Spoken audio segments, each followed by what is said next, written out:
आज रोजी आम्ही विद्यापीठाला एक निवेदन सादर केलेलं आहे। निवेदन यासाठी आम्ही दिलेलं आहे की आमची जाहिरात जी आहे ती काढून विद्यापीठाला आज 1 वर्ष पूर्ण झालेलं आहे। त्यामुळे आज आम्ही जाहिरातीचा 1 वर्षाचा केक कापून निषेध असा वाढदिवस त्यांचा साजरा केला माननीय कुलसचिव यांच्याजवळ।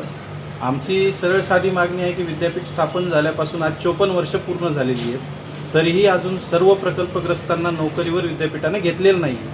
का घेतलेलं नाही याचं कारण त्यांच्याजवळ अजून नाही आहे। आजच्या काळामध्ये ते आज सांगतात की विद्यार्थ्यांनी स्पर्धा परीक्षा द्या, त्यानंतर इथं नोकरीला लागा। याचं काही कारण नाही आहे, कारण शैक्षणिक पात्रता तुमची जी काही आहे त्या पात्रतेवर प्रकल्पग्रस्तांना सरळ सेवेमध्ये त्यांनी घ्यायला पाहिजे। त्याच्यातही अजून त्यांनी आज 2009 नंतर 2025 रोजी ॲडव्हर्टाईज काढली। जवळपास याला 16 वर्षाचा कालावधी गेला आतमध्ये।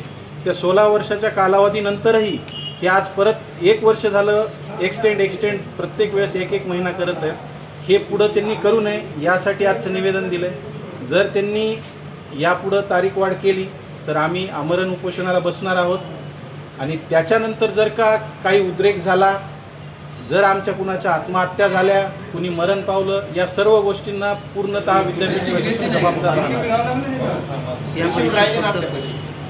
प्रकल्पग्रस्तांनाच एकही अनासमोर भरण्याची संधी आहे की स्टुडंटला विद्यार्थी याच्यामध्ये फक्त प्रकल्पग्रस्त लोकांनाच फॉर्म भरण्याची संधी आहे। आणि त्याच्यामध्ये आपण सर्वजण बघतो की विद्यापीठ म्हणजे एक शैक्षणिक माहेरघर असतं आणि तिथलेच ॲडव्हर्टाईज करणारे अधिकारी ज्यांनी जाहिरात काढली भरतीची, त्यांनी चुकीच्या पद्धतीची जाहिरात काढली हे त्यांना मागच्या 1 महिन्यापूर्वी कळालं आहे। म्हणजे विद्यापीठात जे बसलेले आहेत हे किती हुशार आहेत, आज यांचीही तपासणी करण्याची गरज आलेली आहे।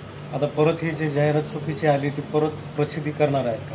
यांनी असं सांगितलंय की आम्ही पुढचं विभागीय कार्यालयाला पत्र पाठवलेलं आहे आणि तिथून आमचं दुरुस्तीची प्रक्रिया चालू आहे आणि आम्ही या महिन्या 15 दिवसामध्ये दुरुस्ती करू।